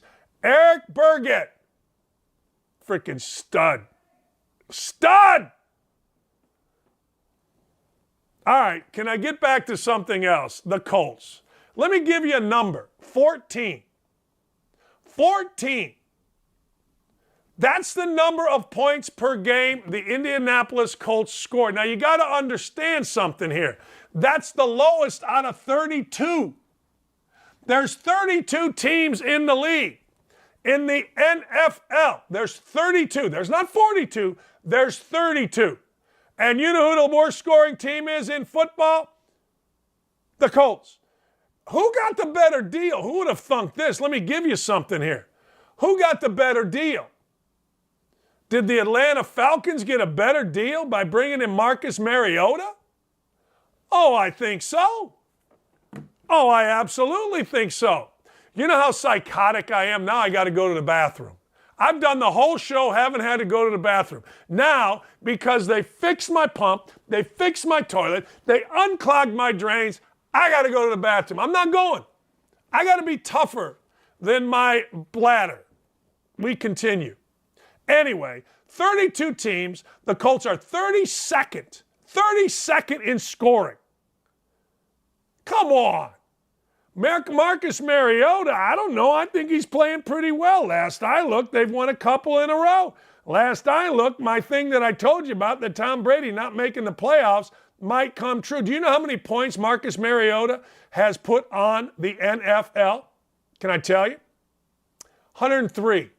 You know how many the Colts have put on the NFL? 57. That's right. And it's not like the Colts have played a tough schedule. I mean, they played Jacksonville. They played Houston. Stop it, stupid. Put some points on the board. Number D. Bear down, Chicago Bears. You know, I was like you. Weren't we all the same when we were kids? You had your favorite team, so you got a jersey. I got a number 60 jersey. There's a guy named Wally Chambers. Wally Chambers was a bad man. And then I got a number 99 jersey. It wasn't really a jersey. It was one of those, remember like baseball sleeves, you know what I mean? And I had a number put on the back. Yeah, we didn't really have big-time jerseys. We just had, you know, I worked at a sporting goods store, and I learned how to do that on shirts. I was pretty good, actually. I cared because I got shirts. 99, the Danimal, Dan Hampton. 60, Wally Chambers. 32, the greatest football player I have ever seen, and that would be Walter Payton. Steve McMichael, Mongo. We're praying for you, Mongo. Willie Galt, you know. But now the Bears are stink. And the thing about the Bears is, I'm going to go through some names here. Is there anything interesting? Is there anyone interesting on the Bears? Like, you can stink, and it's the same thing with the Colts. Jonathan Taylor is at least a little bit interesting. A little bit. And you're going to say to me, well, wait a second, Dakich. Wait a second, man. No, there's no waiting a second. The Bears beat the 49ers in a freaking mud bog. The Colts beat the freaking Chiefs. They beat the Texans barely. The Bears stink. I'm going to give you a roster full of guys. Justin Fields, is that interesting anymore? I mean, seriously, is that interesting? Name their running backs. I'll sit here and listen. Hang on, caller.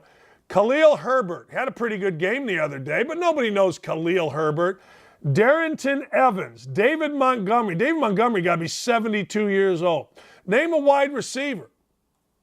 There's not, well, wait a second. I got one of these guys. They all got arrested this summer.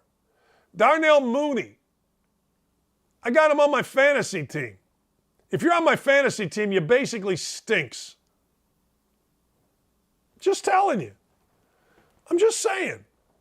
There's nothing interesting about the beloved Chicago Bears. Zero. Zip. Is Justin Fields interesting? You know what Justin Fields is completing? 50.7% of his passes. 50% in this day and age. 5-0. Let me give you some other stuff. You know how many yards per game this guy?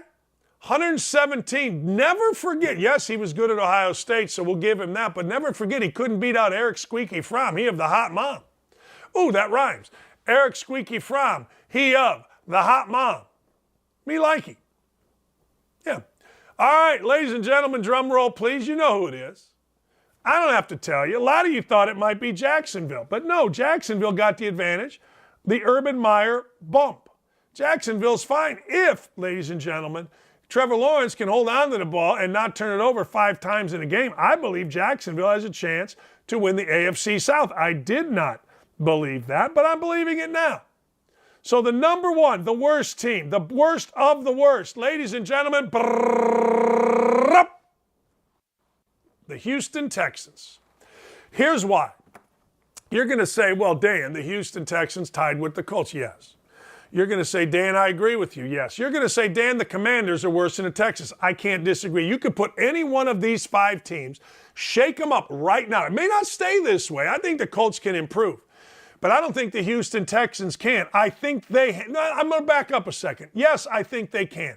I think actually they have a weapon or two. But here's the deal with the Houston Texans, and don't ever forget this.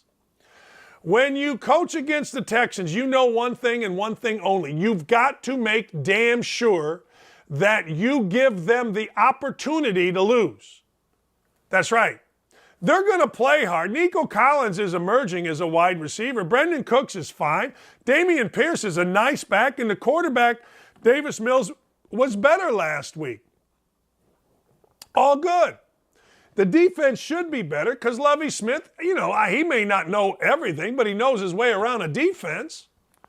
So the truth of the matter is, I don't anticipate them staying here last. I don't anticipate them being the worst team in football for a long time. I anticipate them being the worst team in football right now. Because I legitimately expect them to lose every time they go out, and frankly, they do as well. When you coach, you know the other team wants that. You know the other teams that want to lose. Just give them the chance.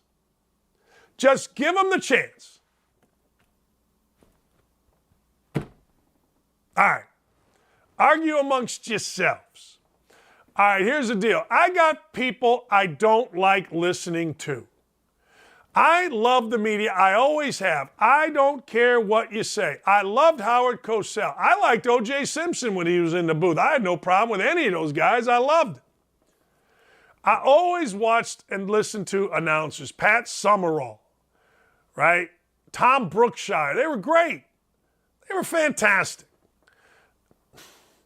Last night, I really enjoyed. I don't watch the Peyton cast. I find it to be dull. Let me know. Do you watch the Peyton cast? I didn't watch it. I don't watch it. I do. I find it dull. Okay, here's the deal.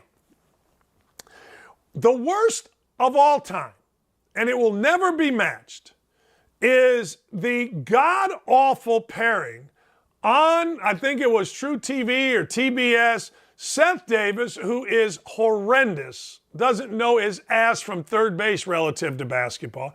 Candace Parker, who was the most ill-prepared person that I have ever seen on my television, and Rex Chapman, who, I got to tell you, I don't know what was wrong with him. Like, he seemed disinterested. Something seemed wrong. They are the absolute cornerstone of awful.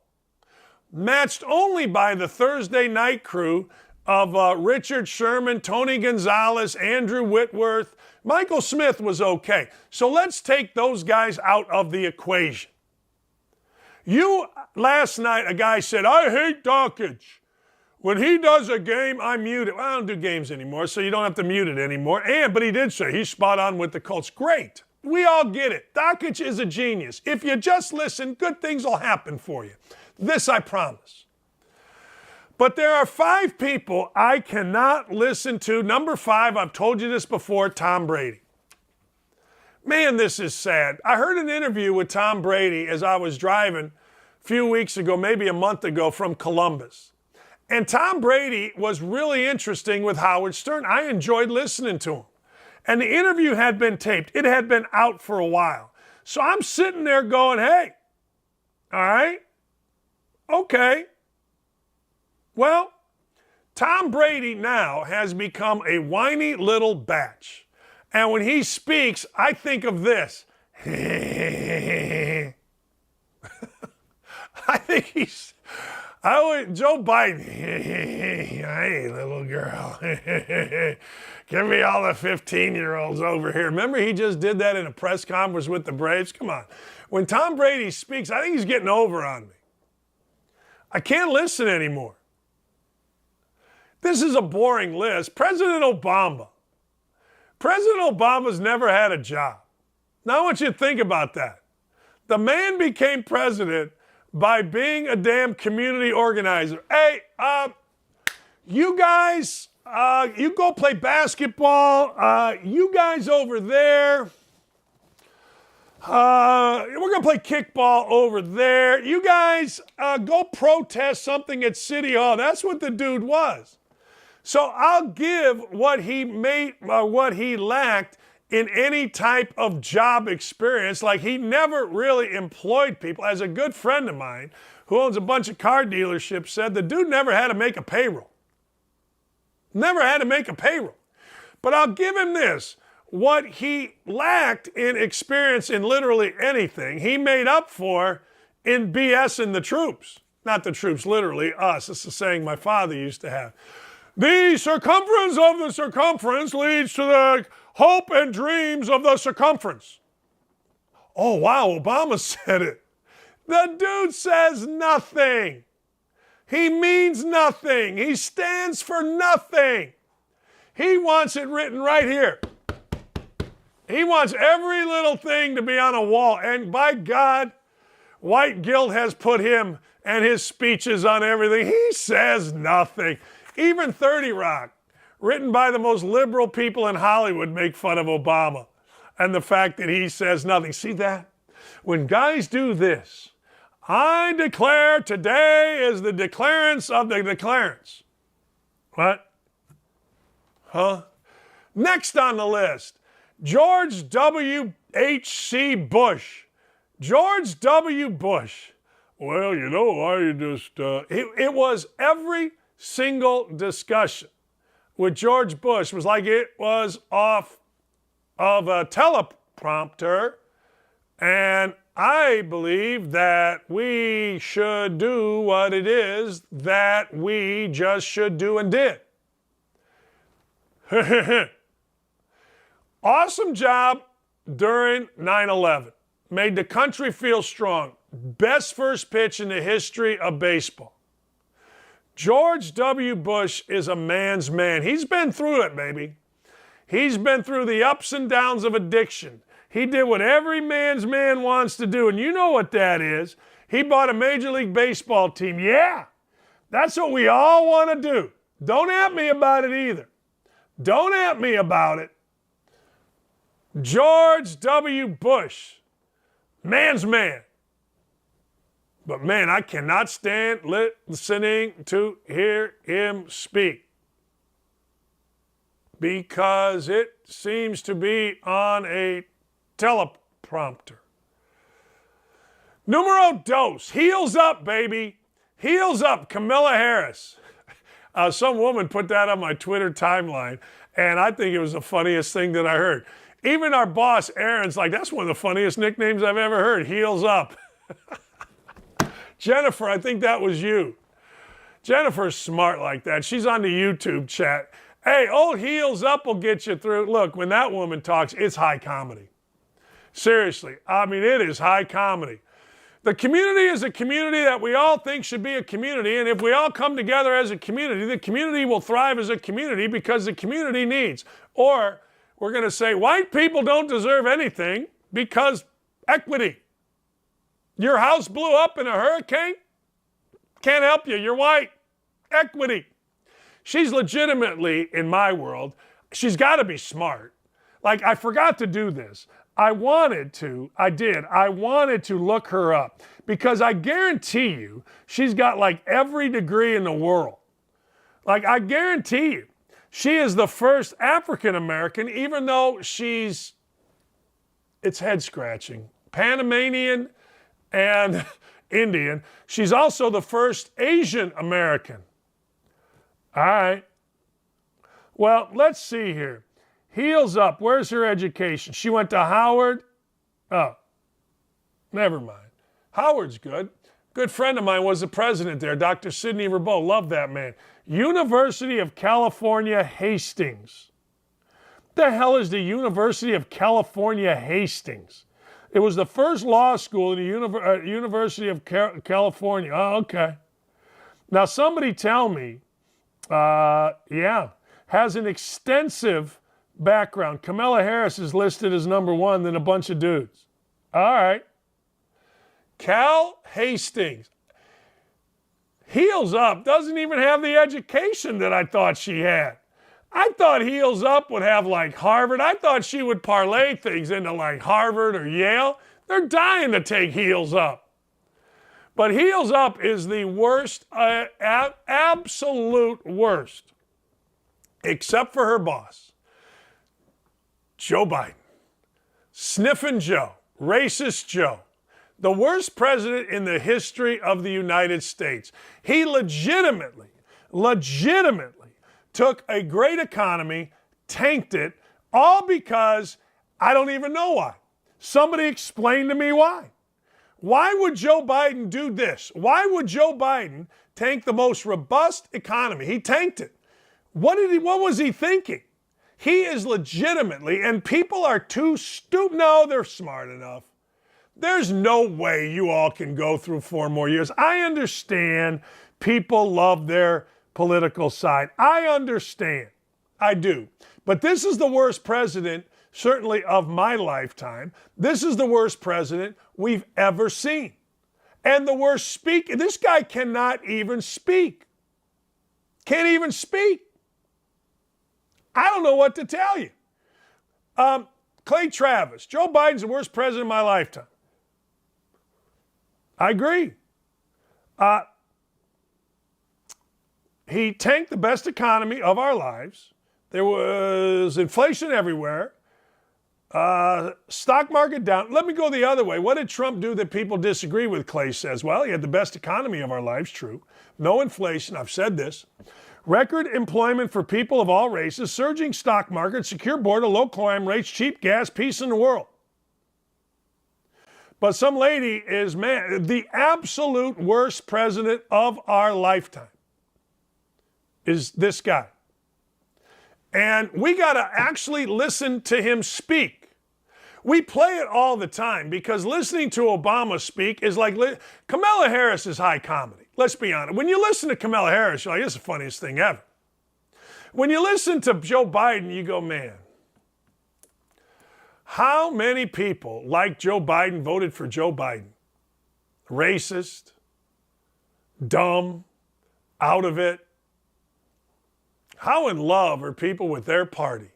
How fooled can people be? Why do you, I can't even get into the politics of it are ridiculous. So I get a kick out of when people say Trump was a bad president. I just look at things that he did and the things that I care about. And Trump you could put up. I don't listen to Trump either. Like I'd put Trump up there. I'm going to do one every month. Nobody touches the Seth Davis, Candace Parker, Rex Chapman triumphant of stupid that occurred during the NCAA tournament. You can't touch that.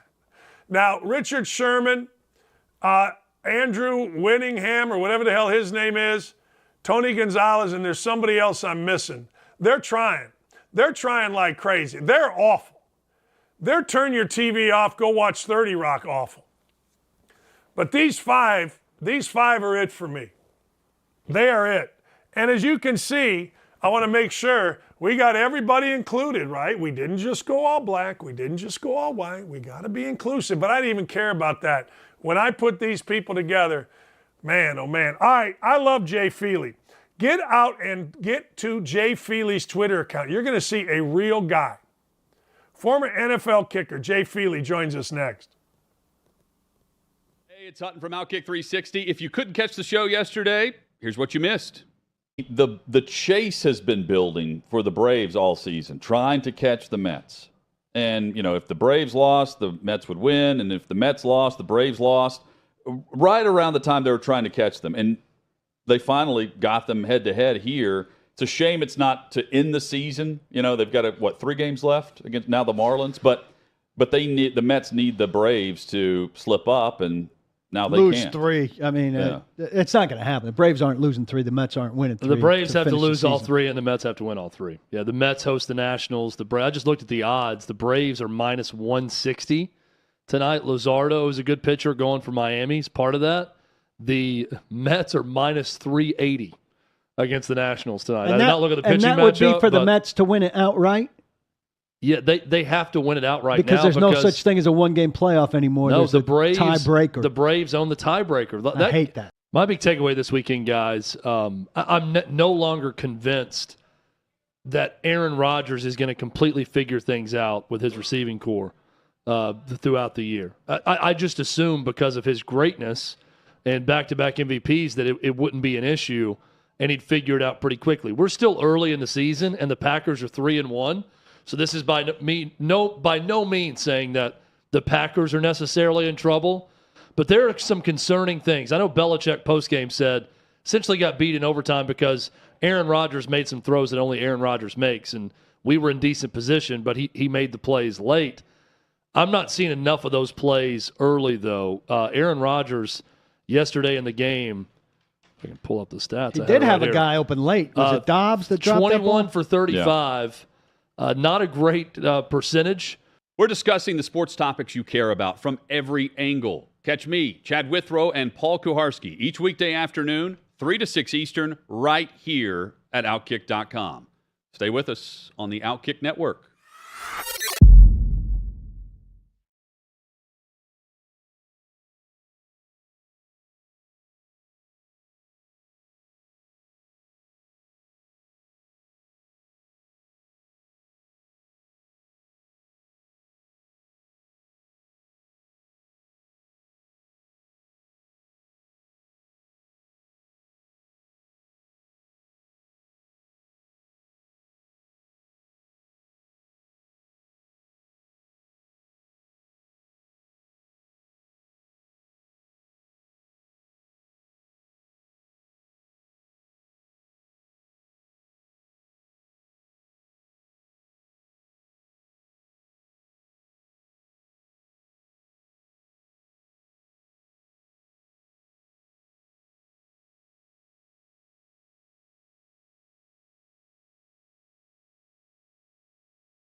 My next guest got the highest compliment you could ever get.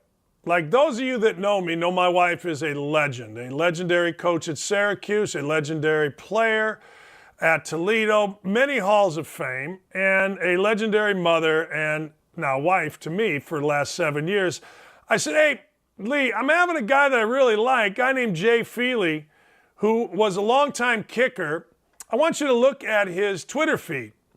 And my wife, who is the smartest person I know, goes, oh man, I like this guy. He's a regular guy. That's high praise. I'm just going to tell you, Jay, that's high praise from a woman that knows the difference. Let's go. You know what I mean? Thanks for coming on. My wife keeps it real with me. All right, I got to ask you a question. All right. I told you off air. I didn't ask you the question, though. My son, you went to Michigan. My son played for John Beeline. Started as a walk-on, eventually got a scholarship. Then he went to Ohio State, played basketball. He was not a starter.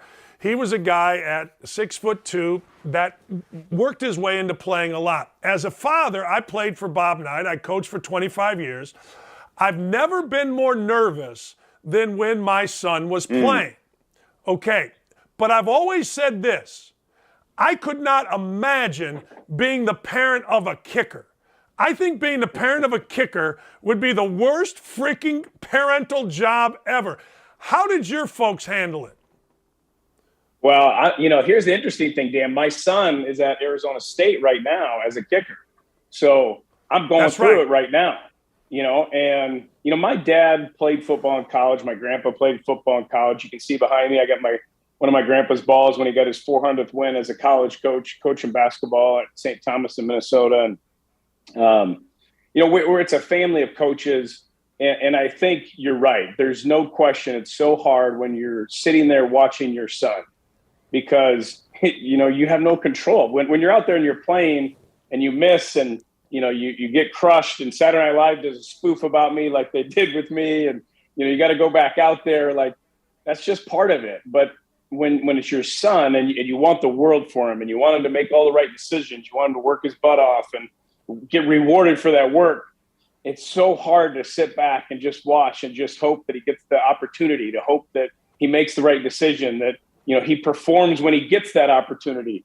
And I think as a dad, you just got to be there to support him either way, and I'm critical with him when he needs me to be critical, but he knows that I'm his biggest fan as well. And you just got to kind of let them go out there and do their thing, and try to succeed on their own. But it's certainly a lot harder than playing. It is. People don't understand that. Like, they think you going out there, you kicked a ton of game winners and big crowds. Yeah, that's hard. I get it. But, man, I'm telling you, man, if my kid were a kicker, I think I'd wear a hoodie and just go, crap. I know. It's – man. Hey, so, I haven't been there yet. I was going to say, Dan, I haven't been there yet when he's missed a game winner. I know how horrible that feels because football is so special. And when you come in Monday, if you won a game, it's a different feeling than if you lost a game. And when you missed a game winner and you walk into that building on Monday and everybody's head is a little down, everybody's tone is a little muted, and I'm the reason, it'll be so hard for me because I know what he'll be walking into and the journey he's got to get through. And it's certainly difficult. Let me ask you, what do you like? People are going to say, well, we shouldn't have been in that situation. I get all the coaching and player things that you say, but as a player, Jay, I turned the ball over with 1:18 and we're going to the Final Four in 1984. And I replay that freaking play every day. I swear to God, every day. And no one can tell me anything. You know what I mean? How difficult is it to walk in there on Monday or to get into the plane or have a plane ride home? I know SNL did a thing on you a long time ago, but how difficult is that? Well, I tell young kickers all the time, the way you work in the off season is going to determine the way your teammates respond to you in those moments. If you're in there and you're doing everything they're doing, you're working out, you're running, you're working as hard as you possibly can, and they see you every day, then they're going to have your back just like they will a quarterback who throws a pick in a big moment or a receiver who drops a ball or a guy who blows a coverage, and you have their back. But if you're a guy who, is doing as little as possible and you're not really out there with your teammates and you're not engaged in that battle, then they're not going to have your back. And so to me, like that, I wanted to be the best teammate I could be. I wanted to do everything I could do to help our team succeed in any way possible. And then that way you don't have to look back. And I try to live my life that way too. Like, I don't want to have regrets and look in the rearview mirror. I don't want to look back at my career and say, what if, and I tell young guys in the NFL, I tell them that, like, when you're done, the only way that you're going to have the ability to move forward and walk to that next phase of life without having regrets is if you've given everything you could to the game. And that means going to bed on time, not going out, till all hours and doing drugs and drinking and studying your playbook and just doing all those things, working physically in the weight room, doing everything to get every ounce, because you may have a day, you may have a year, you may have 15 years. You don't know. But if you've given everything you have to the game, and I'm sure that with the coaches you have, this is exactly what they talked about. Then when that day is done, and, whether it's 18 years old and you never play that game again, or it's 40 years old, then you can move forward in your life and be content and be happy and not keep looking in that rearview mirror and saying, what if? Well, let me add to that. Now, post playing, You're not afraid to speak your mind. You're not afraid to talk on the issues of the day. Is that part of, hey, I don't want to have any regrets when I look back? Dan, I think it's more part of, I viewed football and professional sports as an opportunity to have a platform. And I always wanted to utilize that platform to change people's lives, and whether that was going to Haiti and working after the earthquake and adopting a young man and bringing him into our home, or it was going to Africa or doing things here, in Arizona where we live now, and doing things with homeless people and trying to help them get out of, break that cycle that they're in and help them to be self-sufficient, and I just think that we all have an opportunity to impact people's lives. And if I'm quiet and I don't say what I believe and I don't talk about issues, that I'm kind of abdicating, getting rid of that opportunity that I have, and I don't believe in living life that way, and if somebody wants to fire me because, I talk about my support for Donald Trump because I believe he's the best president for us at that time, or they want to fire me because, I believe in conservative policies, and I talk about those, then that's a decision that they have to make. But I'm pretty content in who I am and the life that I'm living.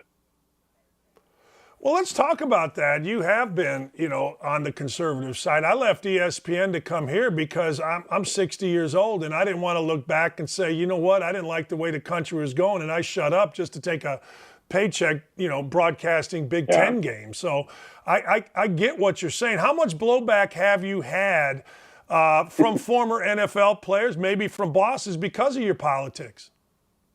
Not a lot. CBS has been pretty good, but when publicly, like on social media, like when I post a picture playing golf with Donald Trump and they just come after you. And to me, like, if you want to talk about politics, you want to debate policy, great. I'm all for it. Like, let's do it. And this is the problem with social media in general, but just politics in general today as well. People don't want to talk about policy. They don't want to debate things. They don't want to respectfully disagree with you. They want to call you names. They want to label you a racist. They want to, do all these kinds of things because I think a lot of times they can't debate the actual policy of it. And even private conversations I have a lot with people, it goes the same way. When I give them facts and we start talking about data and you start talking about what's effective, because that's what, to me in politics, that's all I care about. What's effective? And there's a group that we work with out here in Arizona called House of Refuge. And we've done a lot of work with them and they have 88 homes for single homeless mothers, phenomenal organization. And under Obama, they lost all their federal funding because HUD decided to go away from transitional housing. And one day called them and said, hey, we're not going to give you that money. You got to kick everybody, literally told them, kick everybody out on the street because you're not going to have that money anymore. Tell them to go back where they came from. Well, 50% of that came from domestic violence situations. Like, they're supposed to go home to that.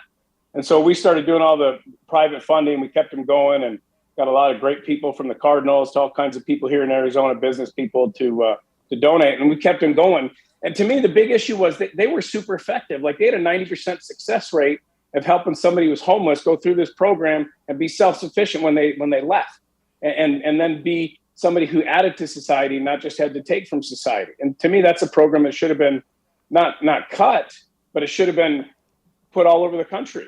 But because the Obama administration didn't like transitional housing, they wanted to go to daily method. They didn't care about that, and they got rid of it. And that's where I kind of go, like, politics to me doesn't matter. You do what's effective and what helps people, regardless of which party it helps. You have been attacked on social media. I've been attacked on social media. Hell, I just had a 2,000-word hit piece on me that ended up in the USA Today. I said that you can write whatever you want because I know if I were on the other side of things, you wouldn't write it. You know what I mean? Right. I do. Yeah, I believe that. Well, I get called a racist all the time just because of my beliefs, right? And I laugh because I met this young man in Haiti when we were down there working after the earthquake who I just kind of fell in love with over a couple of years, who was our translator. And we kind of adopted him and brought him into our home. I moved him in with my 3 young daughters and my son.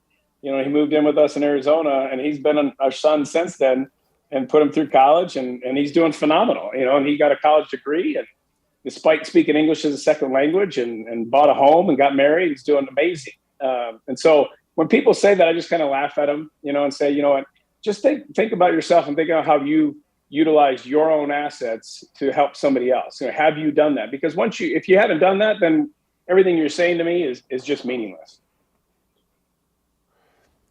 What do you see as we move into midterms here? What do you see politically as the biggest issue facing our country right now? Well, I don't know how it can't be the economy, just in general. And then when you look at inflation, you look at the border, you look at all these types of issues, the uncertainty that's going on over in Russia, obviously, and the Ukraine. But, we had a great economy that was flourishing well, and then we had COVID, and then we've continued to go in the wrong direction, when it comes to the economy. And, I want everybody to succeed in our economy. And I think the decisions we make on our economy should help everybody succeed. They shouldn't be pointed. We shouldn't have certain groups that we're trying to promote and certain groups that we're trying to attack. When a business does well, they're going to help. They're going to hire more people, and you're going to have more money to pay your employees better wages. And that's the economy we should try to succeed with. And I don't think that's what's going on right now. What do you think is going to happen in the midterms? I think Republicans are going to have a massive victory. I really do. I think America in general, is smart and they're rational, and they vote with their pocketbooks a lot of the time. And I think when you look at what's going on around our country, the uncertainty with inflation, the uncertainties with the economy, and the uncertainties with the border, I think you're going to see a big red wave. I really do. I want to go back to something. You played golf with Donald Trump. How did that come about for you? How did you meet him? Here's it. I played golf with Bill Clinton. I played golf with Donald Trump. I played golf with George W. Bush. I played golf with a lot of different guys. Listen, if you're President Obama wants to call me up and say, hey, you come play golf, I'll go play golf with him.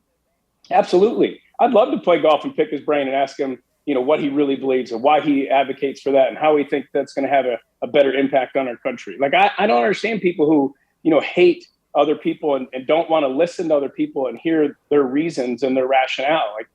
Like Bill Clinton, he was like doing stuff in Haiti, and there's a lot of controversy about that, but he helped our group in Haiti tremendously.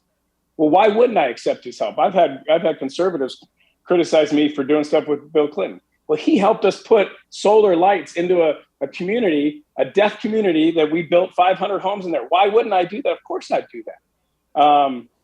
So I was thrilled to be able to go play with Donald Trump, and they called me up and asked me if I could get out there and come play with them, and I had a great time. And to me, it was really unique to get behind that curtain. And when you play golf with somebody and you spend 4 hours with them, I think you get a real good understanding of who they are and the kind of person they are. And when you spend time one-on-one with him, you see that Donald Trump is very smart. He's calculated. He understands what's going on, not only in politics, but in sports as well and around the country. And we had a great time, and I really enjoyed it. Went down to Mar-a-Lago another time with him, and actually got to sit down with him and Jim Jordan and watch one of the UFC fights and just sit on a couch and watch a fight for a couple hours and just had a blast together. See, people view him as a guy that's humorless, and I don't get that. I look at him as a guy that I wouldn't mind having a beer with or watch a UFC fight. Oh, absolutely. Oh, yeah. We had a great time watching. Like Jim Jordan asked me, he's like, hey, do you want to stay around and watch the UFC fight afterwards, after this event? I'm like, absolutely. I would love to do that. And so we just sat there and, watched all these fights and talked politics the whole time. And to me, like, to get in those situations, to be blessed to have those opportunities is just tremendous. And I felt totally blessed. I had so much fun playing golf with George W. Bush. He was just out of office. We played with a guy named KT Kim, who was like number 10 in the world at that time. And we had a blast. We're on the first tee. He's like, Americans versus the Koreans, President's Cup style. I'm like, oh, this is going to be fun. So we had a really good time. All right, I got to ask you about something, and it involves the Declaration of Independence. I got this. You got a desk, your great-grandfather, 6 times removed back. Yeah. Talk about that, will you? So, I go into my grandpa after he passed away, Matt Klein, who runs a great American company, a 6th-generation company, Klein Tools. And he passed away, and I went into his office. I was visiting my grandma. This is when I was in college. And I see this desk, this old like writing desk in her office. And I start flipping through it, and it's all these old papers from, way back. And so I'm like, Grandma, what is this? And she's like, oh, that's my 5th grade grandfather, Roger Sherman. That's his desk that he signed the Declaration of Independence on. I'm like, are you kidding me? Like, it's just sitting here in his office. She's like, yeah, we've had this in our family. We pass it down in generations, and it was in a museum. The time was up, so it's back here. We're going to put it back in a different museum. But so I'm just sitting there looking at it. It's just floored, and ever since then, I've just been fascinated with history and going back and reading. I love reading Stephen Ambrose and just all of his books, but just learning about that. And General Sherman is somebody else that's direct descendant of ours as well. And so being able to go back, read. I read his brother's book. It was a Jesuit. I went to a Jesuit school. So it was the funny thing was when I was in Atlanta as a rookie, they started calling me General. That was a nickname because I'd boss people around. They had no idea that my relative was General Sherman. How about that? I thought, all right, so like the Declaration of Independence, so people understand, this is the real Declaration of Independence we're talking about here. You have a desk, right? Yeah, it's like a little writing desk, right? So think of like a lap desk that sits on your lap, and that's what they all had. And actually, if you go into the Senate, there's a picture of them signing Roger Sherman. He's got it sitting on his desk in the picture in the Senate. He's got his little lap desk there, and they say that's the same one. So it's pretty cool. The History Channel did a story on it one time. They took the desk and they did, they went back and tried to go back through the history of it and all that kind of stuff and talk about this desk and whether or not it's really the desk that he had. And but it's pretty cool. Yeah, to have a piece of American history like that and to have it directly related to your family, I feel like I'm on like National Treasure. I love that movie. You feel like you have a piece of that there. Right. All right, last thing. I got to let you go. Michigan goes to my beloved Hoosiers this weekend. What do you think? I like that Michigan team. They got this young quarterback, J.J. McCarthy, and he can't connect on the deep ball. When he starts hitting that deep ball, then it's going to be trouble for teams because he had a lot of opportunities to blow out games. But they had the best offensive line in college football last year. It might be better this year. They don't have quite the same guys when you lose a couple of top draft picks on that defensive side, but they're still pretty good. But I think, when it comes to these big games, it's going to be all about J.J. McCarthy. And if he can utilize the talent they have and hit those deep balls, then they'll bring. I couldn't believe Indiana lost to Nebraska last week. Like, I thought that was a lock, and I thought that was the best lock in all of college sports. They went and lost to him. Hey, Indiana is the cure for what ails you in football forever, man. Nebraska had lost 9 in a row FBS games, and we're sitting there losing. Man, appreciate you, man. Great talk. Thanks for the time. Have a great weekend. I know you're doing the Jacksonville game. Yeah, good to talk to you too, buddy. Keep up the good work. Thank you, Jay. That's Jay Feely. Go to his Twitter handle, man. He's a interesting guy with opinions. It is amazing, though, how if you're on one side, I didn't ask him about the picture of him at his daughter's prom with the gun. All right, who is the woke-a-dope of the day? We got anybody? Got anybody woke-a-doping today? Oh, boy. Oh, man. Wow. I got a friend that says, no, those things don't matter. Please, you can see for yourself. Look, it is what it is. I have bad news. Loretta Lynn, the coal miner's daughter, just passed away. Loretta Lynn, ladies and gentlemen, is an icon. She died at her Tennessee ranch from natural causes. She was the coal miner's daughter, multiple gold albums. Loretta Lynn will forever be known as the coal miner daughter. And I'm telling you, Loretta Lynn is one of those people that is iconic. Like, if you were going to put the old Mount Rushmore, a female, let's go female or anyone you want, Loretta Lynn is this. Look, guys and gals, I got to go to the bathroom. I can use my bathroom. I appreciate everybody that came on today. Armando was great. Jay Feely was fantastic. Aaron, thank you for everything. Dylan, you're fantastic as well. Ryan, wonderful job. you can catch this act right here. This guy, what has two thumbs, and you can listen at 107.5. The heat is on the Colts. They've got to win Thursday night. We're going to talk about that.